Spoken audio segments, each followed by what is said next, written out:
So, as we mentioned last week, it's important to understand what the Hilchas Yerusha are. Because sometimes, there's halachas of what you're allowed to do or you're not allowed to do, who you could give to, or you're allowed to pass over Yerusha and things like that.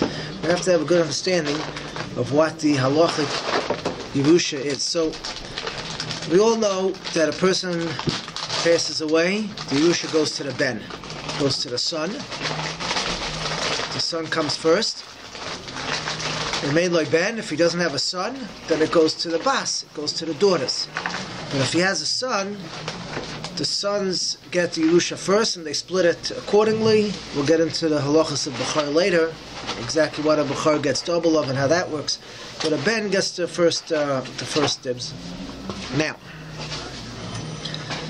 if there is no son or daughters, then the Yerusha, wait till he's finished this, okay. Then the Yerusha goes through back to the father. Okay, so if there's no son or daughters, the Yerusha goes up to the father. It does not go up to the mother. Gemara has a klal, mishpachas, okay, again, just don't say it over to the woman. Mishpachas Av is kruya mishpacha, mishpachas aim is loy kruya mishpacha. The mother's side is not called a mishpacha, it's just talking about for Yerusha purposes. Doesn't mean they're not family, just means for Yerusha purposes. The Yerusha goes on the father's lineage, it doesn't go back up to the mother. The mother's Yerusha does go down. In other words, if the mother passes away, the son will get the Yerusha, and that gets a little complex, we'll see in a moment. But if the father passes away, if he has a son, it goes to the sons. If he has no sons, it goes to the daughters. If he has no sons or daughters, it goes up to the father. Now, if the father is not alive, so then it goes to his brothers. It goes to his brothers and not his sisters. The wife now, gets it even if there's a husband alive? What? The wife gets it, no kids even if there's a husband there? The wife does not get the Yerusha. Does not get The wife gets the ksuva. The wife does not get the Yerusha. Yeah. Okay, now we discussed a little bit about that last week.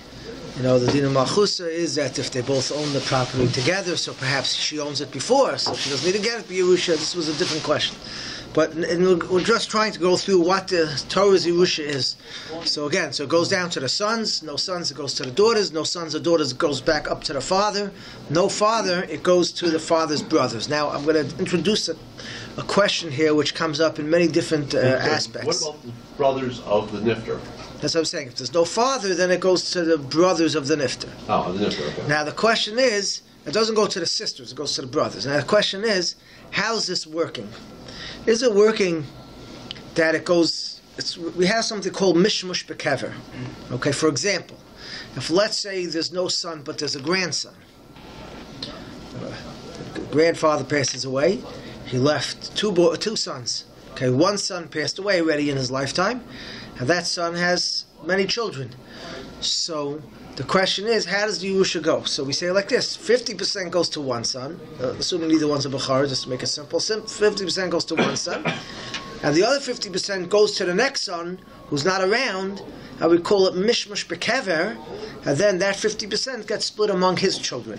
Those are the grandsons. It goes to the grandsons, but we split it. 50% goes to one son that's alive. The other 50% goes to the son that's not alive, and that 50%, if he has 5 children, each child will take 10%. Even if it's only girls. Even if it's only girls, that's correct. If that son that passed away only has girls, so since it goes through, now even in that we could clear. Why? Assuming there's no Bechar here. So, I don't want to get into Bechar, so assume there's no Bechar here. You have 2 sons, one passes away. So it goes bekever. So 50% goes to one son, 50% goes to the other son, and then it gets passed on to... So the question is, this is called mishmush bekever, okay? That's the language used. Okay, so he sort of gets it in his kever, and he passes it on to his children. So the question is like this: is that how it works, or do we say there's a concept of b'nei banim hareim kabanim? In other words, perhaps it doesn't go You know, we have the property here. You know, okay, let's say $500,000. $500,000 going to one son, $500,000 to the other son. Just $500,000 goes to the child that's in the kever, and then from there it passes on, so to say, to his children. Or we don't say it; just jumps a generation. B'nei banim hareim kabanim. So with that concept, they could get the Yerusha direct from the grandpa, right? So the grandfather passes away. Okay, still it gets split up. 50% goes to one son, and the 50% that would have gone to the other son, they get it direct from the grandfather, even if they're girls. What's the difference if What's the difference? direct or not direct? What's the difference, direct or not direct? So we're going to have a lot of differences. Okay, so hang in there. Okay, hang in there. We'll say some differences. It's Yeah. not like a frame by Menashe that each God has a portion as they would be sons direct. It's not like if there are 5 grandchildren, it's split in 6. No, not at all. No. Now, as the same question is, and even more so, if the same question is even more so if, let's say, the brothers. Okay, there's no children. This fellow has no children, and his father already passed away. So the Yerusha goes to his brothers. Really, the Yerusha is supposed to go to his father. So maybe it goes back to his father. His father's in the kever, and then it goes down to his brothers because it goes down to the father's sons, which is his brothers, and that would explain why his sisters don't get the Yerusha. If it's coming direct for him, so perhaps just like if he only has daughters, it would go to the sisters, go to the daughters. So here, perhaps it should go to the sisters also. It's going direct from him, but no, it goes to the father. And then it goes from the father down to the father's children. And the father's children, it goes to the boys. So the same question is, when a person is being nourished to his brothers, is it going sideways to his brother? Or do we say, no, he has no children, the next in kin is his father. His father gets it in the kever, and from there it goes down, back down. So you want to know what's the difference. It's all a nice game, but what's the difference, which direct route you take? So I'll explain this difference with the Shaila. Okay, you have to keep cheshbon over here. There's a Shaila brought down the Piskei Tshuva over here. Shulchan Aruch on the bottom there from the Shav Yaakov.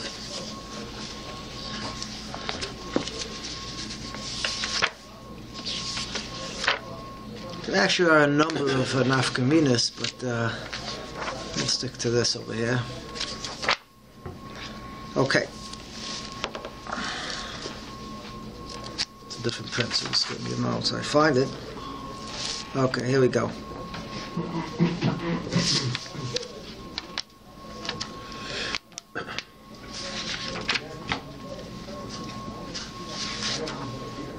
Here we go. Okay. So it says like this.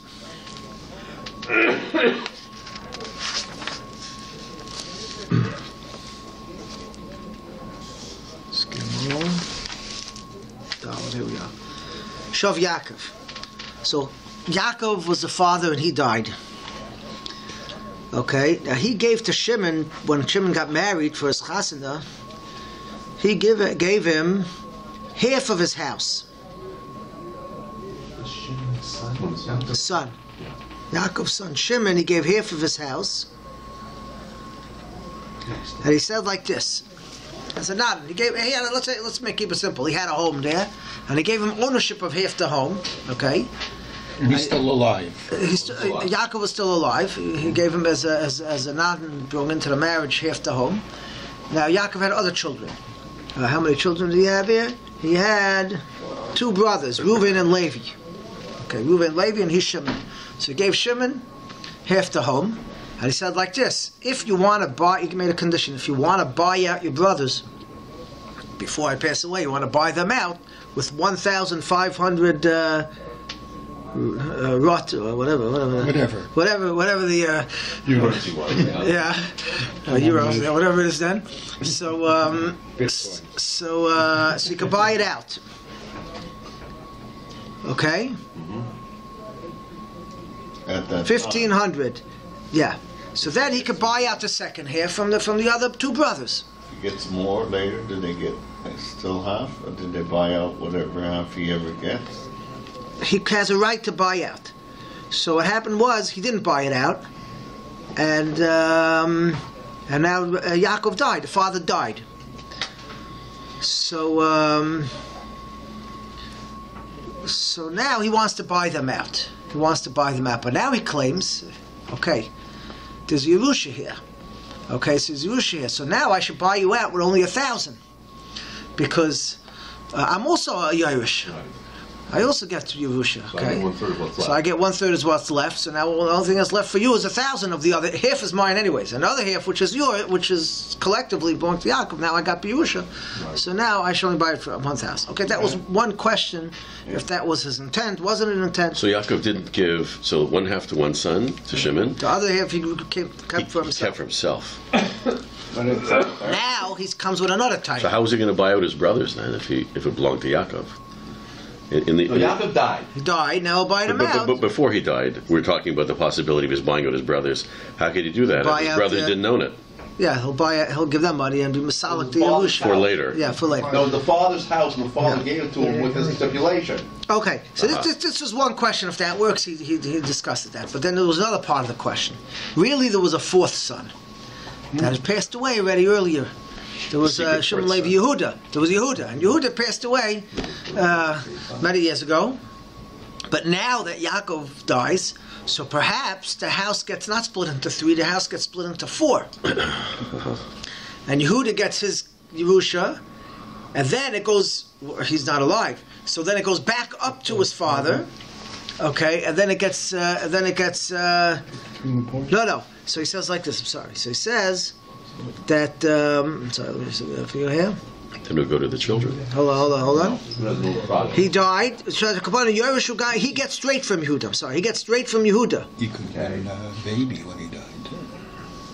That's a good question. So it goes right back. I don't know. The brothers. I'm just saying. So even if you're going to say that he doesn't get directly from his father, because his father intended that the other parts should go to the brothers, not to him, he already got his half for the house, and the rest was supposed to go to the brothers, not to him. So even if he still has to pay out the brothers with 1,500, because it's supposed to go to the brothers, not to him, but he says, wait, there's another brother, and that other brother also got part of the house, and I got a chiluk of that. Right. So this was the shaila that came up.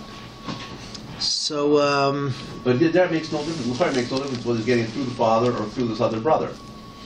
no, if it goes through the father, then it gets split up. Only 3 ways because he already got his half. Only 3 ways. And if it goes to the brother, he also only gets 3.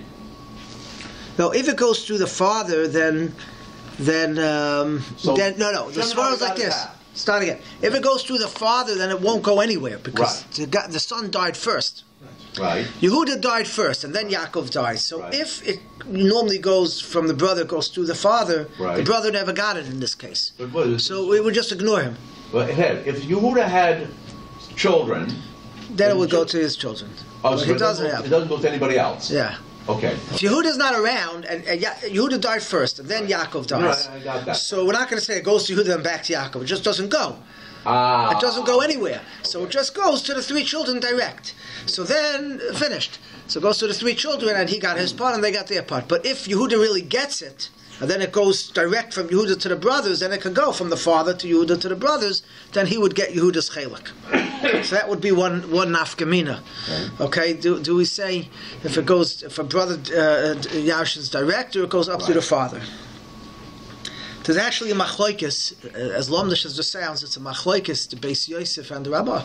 It's a portion of machlokes, Beis Yosef and the Rabbah. And there's a k'tzos on it, and a sidus on it, and then they go to town. What's the case of the machlokes, Beis Yosef and the Rabbah? Very interesting case, which we'll get to also later. Matna Shchimera we'll discuss later, but it's in Hilchos Matna Shchimera. And the case is like this. The fellow's on his deathbed, which is irrelevant to our discussion here, and he says, I'm giving to my son such amount, and acharecha, okay, all those that learned Daf Yomi in Bava Basra, there's a concept of acharecha, which means I'm giving to let's say Reuven to Yashin, and after Reuven passes away, I don't want it to go to his son, I want it to go to somebody else. Acharecha leploni. Okay, and there's a whole question: could you do it? Couldn't you do it? How could you do it? Do I have control of my possessions that I could give even a present? I could give you a present, and then you'll give someone a present, and after he passes away, it should go to somebody else. Okay, but this is what he did. This fellow did. He said.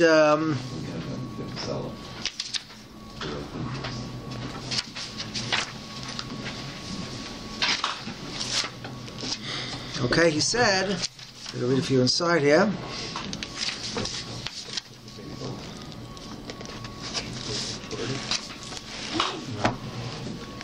Find it now. Have one.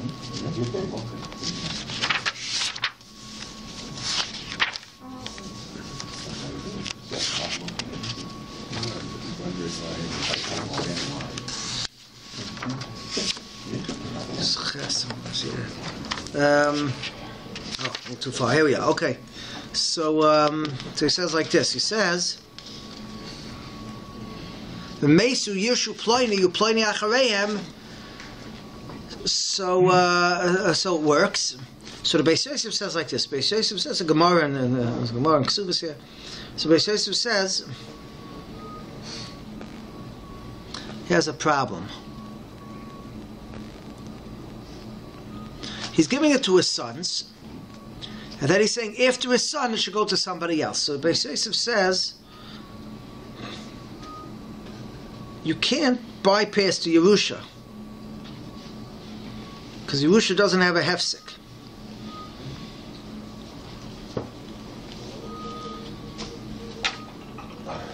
So he says, "Near the bonim lav dafka, the bonim shaloyim yorshim acherim yom Yerushalayim hefsek." It says like this. He says, "Where's bonim here?"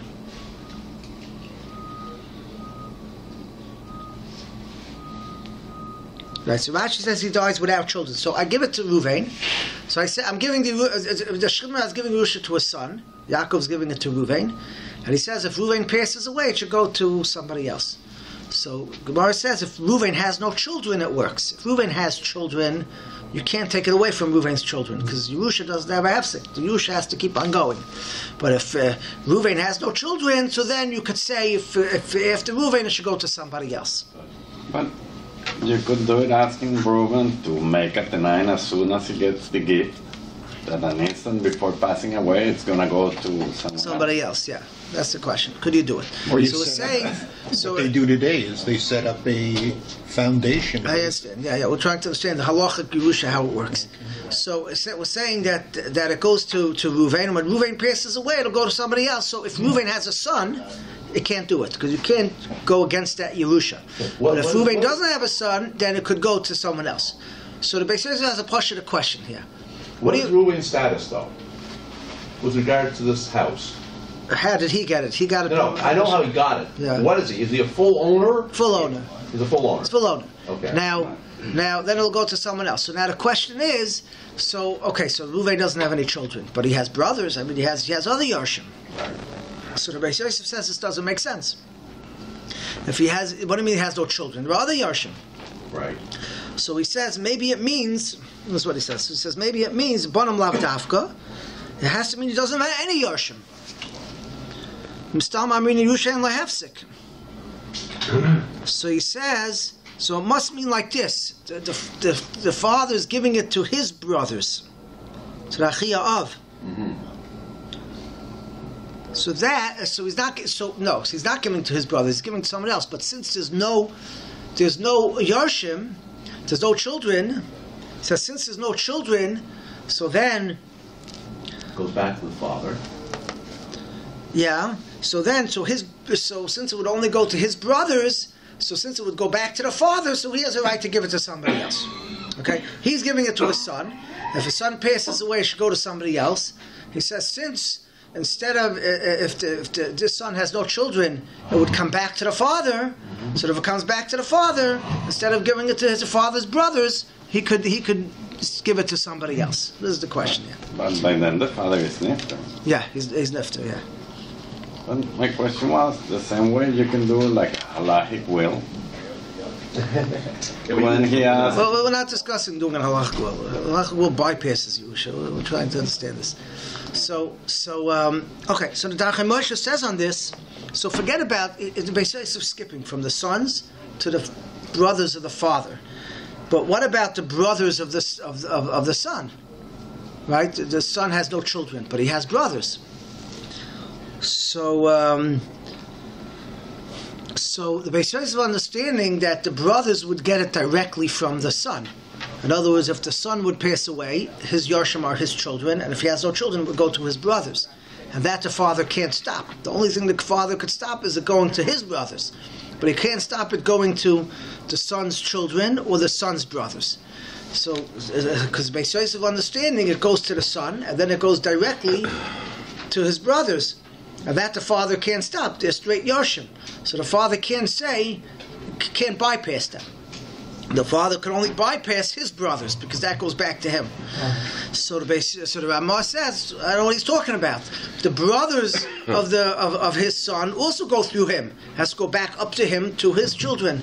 So therefore he has a right to bypass them. So here we have machlokes here. If the brothers yarshin from the brother, or they yarshin back up to the father and back down. Okay. Now, there are two nafkaminas in this. One which is in this case, and one which is not. One nafkamina would be this. We'll take the simple nafkamina. Would be, let's say the guy has a chayv, he has a debt. In other words, let's say the father owes a lot of money. Okay. So now the father passes away, the son passes away, and now the son has a Yerusha, so it's going to go to his brothers. And how did Yerusha go in the first place if the father incurred debts? How did it happen? Right. How did it go back to the? How did it go to the son? In the first place. How did it go to? They could have collected it. Right. Came out of the woodwork. Yeah. They found it later. I don't know. How did they bypass the two brothers in the first place? There's three brothers. How did one? No, they each one got a chelik of the Yerusha. Each one got a chelik of the Yerusha. But now this guy died. Right. Okay, so if it goes to the father, you're right. But a father is not as simple. If you're talking about a grandson, that would be enough kamina. If let's say the father dies and he has a son, the grandfather dies and the son is not alive, and it goes to the grandson. Mm-hmm. So the same discussion we have is if it goes directly to the grandson would get it. But if it goes to the son and then to the grandson, even though the son's not alive, if the son had a chayv, son died with a debt, so then this land would be subjugated to this debt. But if it goes directly to the grandson, it's not. But if it goes through the person, then it could be subject to the debt. You're right. By the father, you have to find the case. It goes to the father, then back down to the brothers, then it will be subject to whatever debt the father has. Another nafkamina is, this is Rabbi Kiveg has al tshuva on this. We'll see later, Rabbi Yochanan ben Broika, when he passes like this, halacha l'maisa, that a father, we're going to talk about if you could bypass an achla. In other words, in a person's will, could he give it to somebody over somebody else? Okay. You want to give a will to somebody else. So the halacha is, I can't in my will give it to someone that's not a Yerush. If I have 3 children, I can't give it to my brother. Because no, it has to go to the children. You can't bypass in the will. You can do a halachic will, which we'll discuss how that works. But to give it be Yerusha, it has to go to the children. But Rabbi Yochanan ben Broika says you can direct the money to one of the children over the other children. Because since he is a Yerush, he's an equal partner. The way we look at it is, let's say there are 3 children. All 3 children have full rights of Yerusha. Right. It just gets split up as it lands because all 3 have full rights. Right. So, but I could say I want that son to get, and then he'll get it. Right. I can't say that son should not get a Yerusha. That doesn't work. That's masal mashkos b'tar. I can't say that son won't get a Yerusha, but I could say this money should go to that son. Right. That I could do, and then that son will get it. Mm-hmm. But I can't say it should go to my brother because that's going connected to Yerusha. The Yerusha goes to the son. Okay? Daughter. I can't say it goes to a daughter. That's connected to Yerusha. So the son's inherit. Can or can't? You cannot. That's against the Yerusha. You have to do a bypass on the Yerusha to get it to a daughter. And the stepson has no status. Also has no status.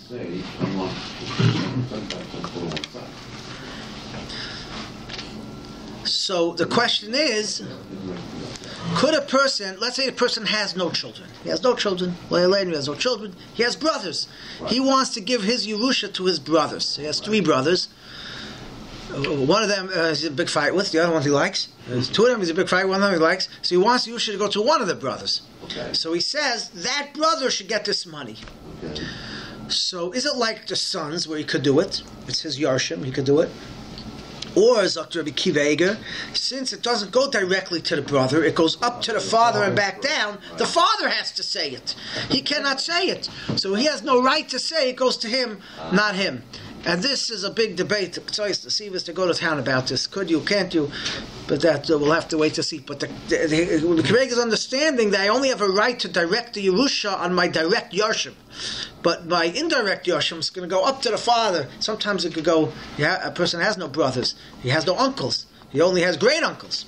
So the Yerusha is going to go up, up, up, up, and then to the great uncles. And if the great uncles aren't alive, it'll go down to his children, his children, his children. Right? The mishmash of Yerusha will go up as far as you can, if there's nobody to get it, and then it'll start going back down. Right? So a 4th cousin could get the Yerusha if there's nobody he's the next in kin. But I'm not being moirish directly to them. It's going up, and then the great-great-great-great-grandfather is being moirish to his great-great-grandchild. You know. So Rabbi Kiva Eger is saying, I cannot direct and say he should get it, not him, because it's not coming directly from me. Right. So he argues on this, but this is a question.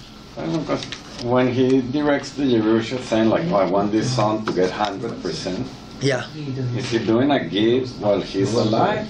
Or he's actually directing the Yerusha? No, Yerusha. He's saying Yerusha is when he's not alive. So he used the language of Yerusha is not alive. He's not forced to give it in the portions. Right, you would think. Right. Rabbi Yochanan Berger holds when we pass like that, a person has a right to be moirish his child. He could say in a will that this child should get X amount and that child gets it. Regardless that it's a bigger portion than he should have gotten. He cannot say the negative, that child should not get, because he has no right to get. The Torah says he gets. You can't say he doesn't get. But I could do it with a positive. I could give over to this child. I could do it in a positive and give it over. This is a halacha. Ploni b'ni Yersheni, he has a right to do. Can he do the same with the debt? The debt, no. He cannot say, I want this son to get 100. Get all the debt, no. Are children responsible for their parents' debt? It should be. The debt is not. You're not giving over money. Are children responsible for their family? That's a very good question. What debts are a child responsible for? We're going to have to get to. But the equivalent could be that, I don't want this son to get any debt. I understand. Today it's easier with mortgages on a house either.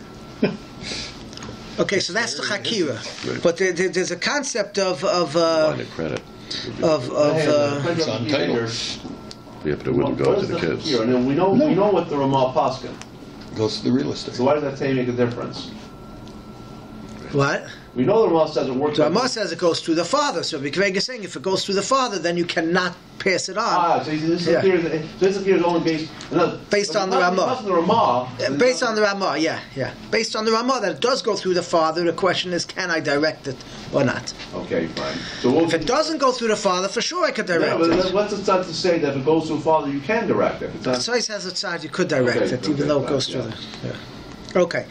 It's not so clear how we pass it, even though the simple should be like the Ramah, but there are those that go with the Beis Yosef that it is direct. Now, let's go. Okay, everybody's hanging in here. Yeah. Okay, a person has a daughter. Okay, let's go. I'm sorry. The mother. Okay, the mother. The Yerusha goes down with a woman. Okay, so a mother passes away. Her children get the Yerusha. Children get the Yerusha. Yeah. Okay. Now let's say if the husband she doesn't have any sons, it goes to her daughters, right? But if the husband is alive, still. So there's a Yerusha Sabal. There is something called a Yerusha Sabal. Whether it's the Rice or the Rabbanan is the Machlokes, but there is a Yerusha Sabal. But not all things are subjugated to Yerusha Sabal. They're subject to Yerusha Sabal. There's certain things, certain properties that the Baal does not get a hold of, and that we're going to discuss at a certain time. We'll discuss what exactly the husband's rights to the Yerusha is. Is it the Yerusha? Is it the Kinyan? What he gets, what he doesn't get. But there are certain things he gets, certain things he doesn't get. Okay. Does she actually write the Yerusha Habal, or it's just? automatic. It's halacha. It's halacha. It's halacha. Now the husband gets, again, we don't live in a fair society. The wife does not get the Yerusha from the husband. The wife gets mezainos. She has certain rights from the ksuva. Right. Okay, ksuva is a very important piece of document. The wife gets the almana gets mezainos, which sometimes could be most of the Yerusha, but does not get what we call a Yerusha. The husband doesn't get mezainos if the wife passes away. The husband gets Yerusha. In our society, we believe that the husband works and the wife gets mezainos. Okay, the Yerusha goes to the husband and the mezainos goes to the wife. The husband doesn't get mezainos from the wife. That's not a Jewish concept. The husband gets Yerusha from the wife. Okay, so the question is like this. So the wife passes away, so she has children. So the children get the Yerusha. Let's say the child now dies. So the child gets the Yerusha from the mother. Now the child passes away, and he doesn't have any children. So now the Yerusha is already by the son. It goes to the father's side. The Yerusha never goes up to the mother. It only goes up to the father. Mishpachas av kuri mishpacha. So the mother has a Yerusha. She passes away. It goes to her son. Now the son passes away. It goes back to the father, and to his brothers, and to his side of the family, and so on and so forth. And if there's a daughter, this is called. And if it's a daughter, same thing.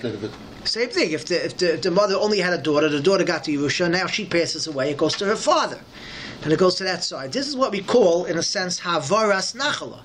We're removing the nachla. In other words, again, to just make the example strong, if let's say the father is from Shevet Yehuda and the mother is from Shevet Dan, so now the nachla from Shevet Dan is going to go to the child who's now in Shevet Yehuda, then it will go back to the father and stay in that Shevet. So this is the nachla is passing shvatim, families. It's going to the husband's side from the mother. But the truth about it is, even if the kids were alive, and going to inherit their mother, it's going to be havaras nachala anyways. Yeah. It's going to be anyways. Now, the question is like this. We have a concept that if the son died first, before the mother dies, so let's say the mother passes away, but the son is not around anymore. So again, when the father passed away, it could go through the son. Into his children, grandsons, Okay, so if the mother passes away, it could also go to the grandchildren. If the son passed away but he has children, it will go to the grandchildren. But if the son passed away and he doesn't have children, so now the question is like this. So the mother passes away, she has a son, the son's dead. The father's dead. But let's say, but he has brothers from the father. Let's say the father remarried and has another child. Okay, the mother, the father had a child from a previous marriage. Whatever it is, the father had a son from a previous marriage. Then he got married to this woman and had another child. The mother dies. The child should get the Yerusha, and if the child was alive, he would get the Yerusha. And then if he would die, it would go to his brother. From his father's side, we'll go over to his brother from because it's his brother from his father. It's half brother. But if the son was dead before the mother died, so we don't say it goes bekever. We don't say it goes to the son when he's in the kever and then goes to his brother. We keep the Yerusha by the mother's side, so it goes to the mother's father and down to the mother's side of the family. Brings in the son. So the concept is, just use the wording here, ein yoresh bekever, to be manchel to his brothers from the father's side. Okay, so a regular child is noichel bekever, to give it over, but you can't take, you don't do havaras nachla. You don't take the nachla from the mother's side and yashin and bekever to go over to. We learn out of a pasuk. And we'll stay by the mother's side. They're the same from the same shevet. Doesn't matter. It won't go from one family. It won't go to the next family. But if the mother brings in a son, does that same go with the father? If the father brings in a son from previous, is her son also half brother and get same dinim? I don't understand the question. What happened? Stepson. If the father brings in a son from previous marriage, that's his brother. He won't get it if this brother's not alive. He won't get it bekever to pass it on. And what if the mother brings in the son? It's the same halacha? Well, it goes back to the mother's Yarshim, whoever it is. Yeah, it'll go to the mother's Yarshim. It'll go to it won't go to him. He's dead. It won't go to him. It'll go to the other side. His half brother either. Well, it'll go to his mother's children. That's a child of the mother, so he'll get it. Yeah. Now, what if the father's alive? So the mother died, the father's alive. It's not something which is Yerusha Sabal, so they got divorced already. The husband's not Yashin, so it's going to go to the son. The son's not alive, so it'll go back up to the father. They got divorced, okay? The mother passes away. The son's not alive. Does it go to the son to go back to the mother, to the father? So Parshat the Beis Yosef says clearly it does not. He says you can't go b'mishmush. The son doesn't yashin the mother b'mishmush to go to the other side. Right. So it won't go, just like it won't go to the father's children, it won't go to the father himself. The Shiur Knesset Agdoila in his Hagoyis on the Beis Yosef argues and says that you just don't do two mishmushes. You don't go from mother to son to father to brother. You won't do, but from mother to son who's dead directly to the father's alive, you would do. But halacha l'maaseh we don't hold like that. We hold it doesn't go over. It's nachalo as I pass in the Beis Yosef. It does not go over. Okay, so just to give a clarity in that. Now. If the son is alive, Rabbi Scheiner. Yeah. If the son of alive is alive and then passes away and he doesn't have any children, then it goes to his side. It goes to the father's side. Once he gets it and it's his, it goes to the father's side. And from the mother, it goes to her father. What? And the mother goes to her father if the son passed away. Beforehand. The son passed away beforehand, so from the mother it goes to her father. Her father or her children first, if not, then it goes to her father. Right. And what if this contravenes the country's laws? That was last week's. That was last week. We'll get more into that. We're just trying to understand the Torah law.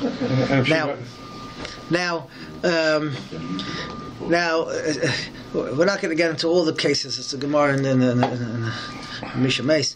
But like this. So let's say that the mother, has a child. Okay, the child was born. Then they both died, childbirth. So so if the mother died let's just understand the case. There's a mother and she's holding a child. Okay. Now, if the mother died first, so the child was alive, and then the child died, so the child got Tidik Ben Yomer is Neichel. Right. So the child will get to Yerusha, and then he passes away, then it will go to his brothers on the father's side. Right. If the child died first, so then there are no children, he doesn't get it bekever. Right. So then it stays by the mother, and it goes to the mother's side. Now we have a halacha like this. To live 30 days, don't we? That's a good question. Yeah, that's a good question. I'm going to get into it momentarily. That's an excellent question. I'll hold off at that. So we have a rule that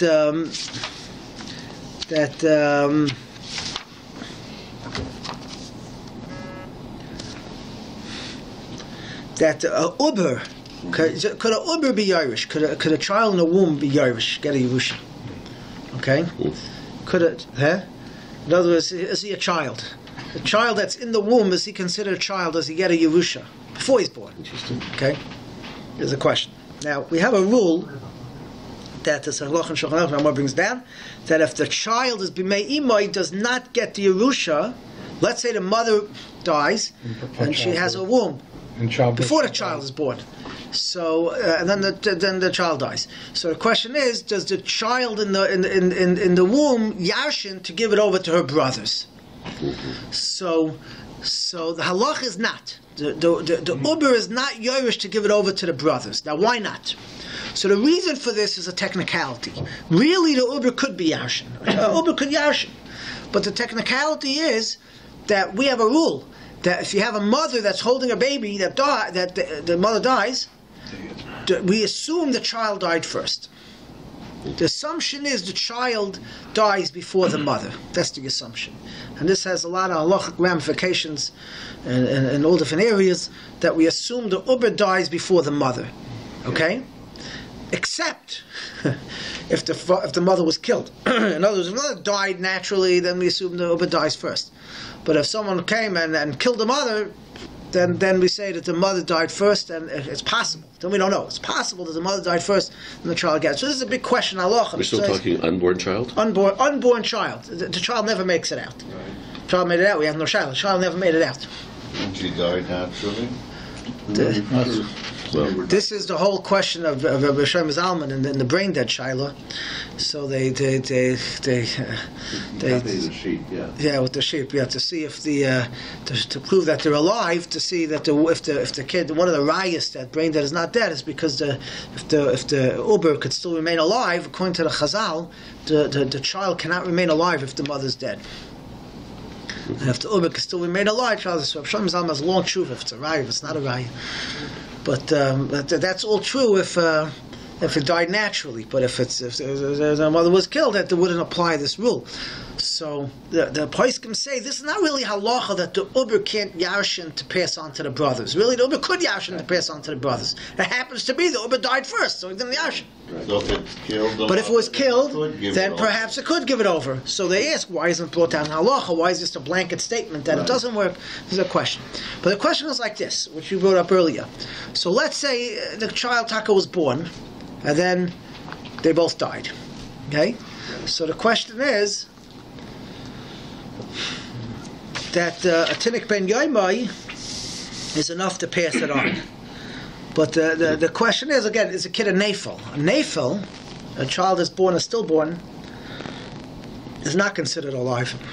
It's not only a stillborn, though. Even if the child lived for a little bit, it can live up to 30 days and then die. Yeah. But if it's considered a nafel, we consider that he was never really alive. Right. Even after 30 days, really? No. Until 30 days. He can live for 29 days and then die, and we can say he was never alive. Right. Now, there are parameters to this. If the kid was 100% healthy, full-born kid, we don't say that. We say if he lived for a minute and then he died, he was a full-born child that died. But if he was not kol chadashav, he's not, or wasn't fully healthy, whatever the story is, there could be situations where he's born premature and then he doesn't make it 30 days. It's possible. You have to go through all the halachas. It's possible that he was never considered alive, right? And there'll be an afkamina for Yerusha that he won't be part of the equation of Yerusha. So here's the problem. Okay, here's the problem. Let's say the child's born, is considered an nafel. He's premature, then he died. So he doesn't yarshin to give it over to his brothers. It stays by the mother's family. But an uber, we said, okay, hold the cheshbon here. An uber, an unborn child could yarshin to give it over to the brothers. We just say that he died first. But if let's say the mother was killed, and then the mother died first, and then the uber died, so the uber will give it over to the brothers. But if the child was born and then died, we're saying it's a nafel. It won't. It doesn't yashin. So this is a shtikla stira. In other words, the kid and the child in the womb.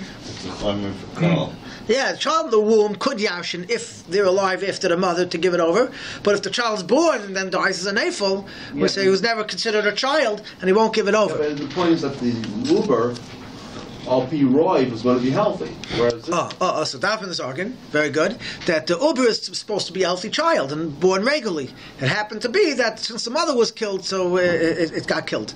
But Be'etzem, it was supposed to be a child. Mashenk, the nafel was never right to live. It was never right to live. But nonetheless, this is a machlokes by the Ktsois and others, whether the uber could yarshin to pass it on, because the Ktsois holds this is a very big kasha. It can't be like this, because the uber can't be better than a nafel, and it must be. How would you translate the word uber? Unborn child, a fetus. Fetus. Yeah. And nafel.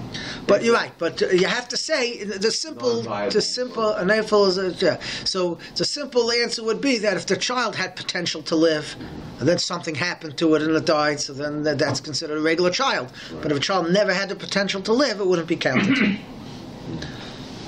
Okay, let's move on to the more happy parts. So, I think happy parts in Yerusha. Yeah, really. Really. You're being left something in the will. That's the happy part. I lived till 120. Okay, there's a whole discussion in halacha.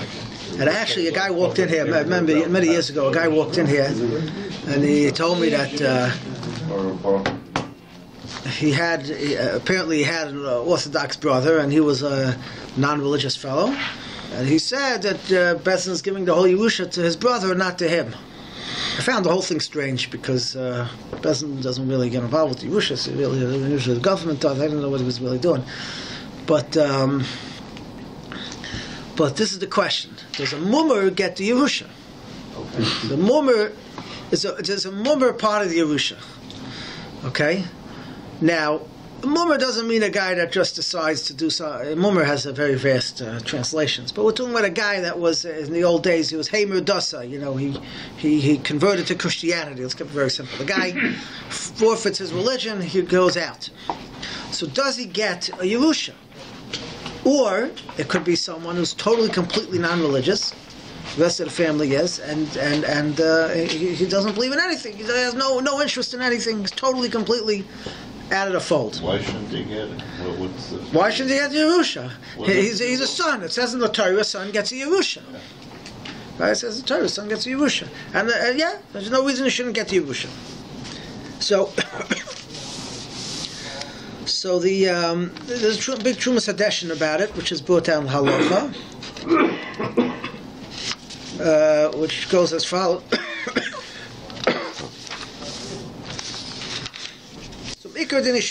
Although there is a Mordechai that brings out Marav Tzedek Goin, brings out from one of the Goinim, the mummer ain't the Yorish min Torah. He says the mummer, and there is a Mordechai in many places that sort of discounts the mummer for many halachas, even for yibum, which means according to that, you wouldn't do anything. No, you don't say shiva on the mummer. Of course you don't. No. Hold on. So let's say a brother passes away without any children, right? So we have halachas yibum. Yibum means that the brother is supposed to marry the wife. Yeah. Okay? The brother's supposed to marry the wife. We don't do that. We don't do this today, and we just do chalitza instead. Svardim do. Some Svardim do. But we don't do this, and we do chalitza instead.